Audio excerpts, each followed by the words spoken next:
Okay, YouTube people, this is my new 2006 400 EXE.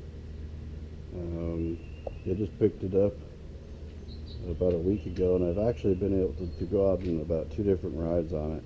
One of them was Forest Service roads up in North Georgia, which was really fun.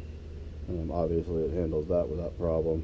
And then the second one was at Wissenhunt, and then it just performed so well there. The thing about the KLX that I didn't really get to talk about when I owned it too much was just the suspension being so soft. I went to the manufacturer of the springs, and they recommended me springs for it, and I replaced them all. It cost a couple $100 to do that, and while on the rear it seemed to make quite a big difference, on the front it just didn't do anything. It seemed like it was still pushing. Like every time I hit the brakes, it would just dive down. Now, if you can see with the KTM, obviously you've got much more beefy suspension here, but it just hardly even moves down. And I think it's just because they're just so thick. I mean, these are 48 millimeter forks, and they're 43s on that KLX. The other thing I noticed, and actually it slowed me down quite a bit, and it wasn't just the soft suspension, it was actually the low clearance, because I get hung up on stuff, and the lack of travel in the suspension. When they, in '09, my model, they actually took away an inch of travel. So, and I just don't think that was a good idea, because I don't believe that even the seat height went down at all. If it was marginal, not worth the inch taken away, because it just, you lose it in travel, and you need it. I had a 2001 KLX 300R, and that had the full suspension stuff. Even though it was 43 millimeter forks, it actually worked a little bit better. Also, back in 2002, I had a 400 EXE that had 43 millimeter forks, and it was fine. Now, one of the big changes here that they did in 2005, I believe, is they made this an oval, and it made it much more rigid. So when you're going over rough stuff on the trail, or any hard edges, it hits, it doesn't bend and stuff. It's a really good design. So this one, they just painted it black, and we got, actually I think there's a little bit better suspension too on that, on the 2006 model like this. I had the KLX in the paper. I had it on the ADV Rider and Georgia Off-Road and a couple other places, and it actually sold in 23 hours.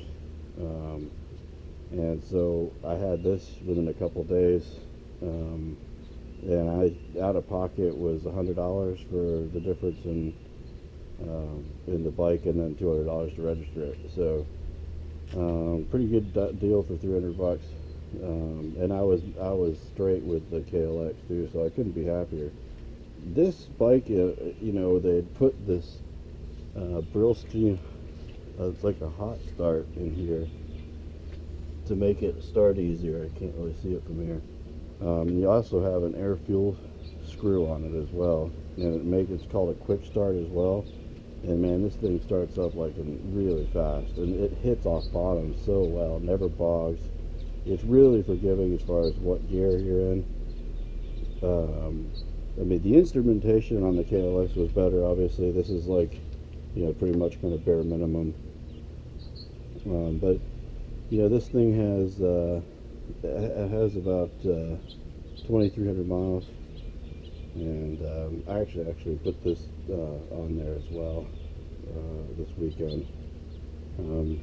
But that's it. The guy has a 3-gallon tank on there. He put a new chain sprocket. I just put that rear tire on there, which is the Trackmaster 2. Great tire. And I think that's it for mods. I think that's it. So I think he put this hot start lever on there too, but I'll never use it because it starts up so easy. But yeah, overall, I'm really happy. It's almost like a cheater bike in comparison to my KLX. You can hit stuff that you know, the suspension just soaks up, whereas before I'd be kind of tortured. It would slow me down, but maybe I'll try to get together like kind of a before and after on the KLX versus this 400. You know, just it's crazy that they're that close in price right now. I guess I just couldn't say no. But at any rate, that's it. I hope you enjoy. So you can hear it a little bit. But I'm a really big fan. It's awesome.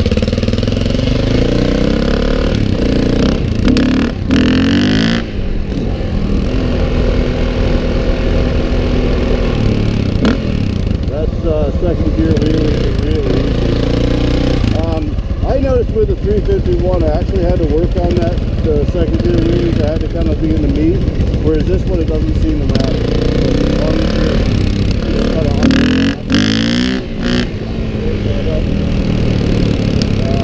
I haven't really tried third gear wheelies on the dirt, but it's like I said, it's very, very even of a bike. It's very, and the guy put this, it's a steering stabilizer by Scott's. He put the mount here, but he never actually got the steering stabilizer, so it raises the bar up just about that much. I don't know if you can see that right there, but it's just enough where, like, I'm standing up and it's very natural. It feels like it's just standing on by myself without a bike. It's really comfortable.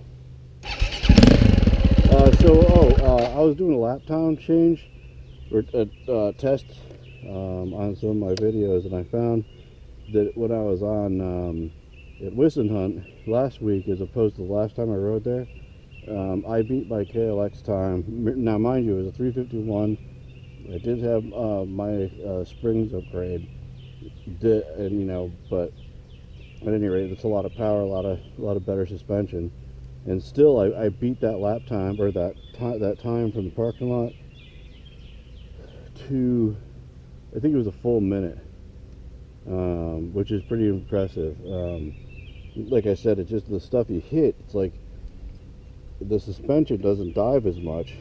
I don't know if you noticed it, but when I hit the brake on this thing, and the front brake, it'll go down, but it doesn't dive. And I just think it's better dampening. It's better internals. It's a lot thicker. I think it went from a 43 to now these are 48s. And I still had, even after the last ride, and I was riding pretty aggressively, leading the pack, I still had 2 inches of travel on that front fork, which is just incredible. So I'm going to try just to start off in third here.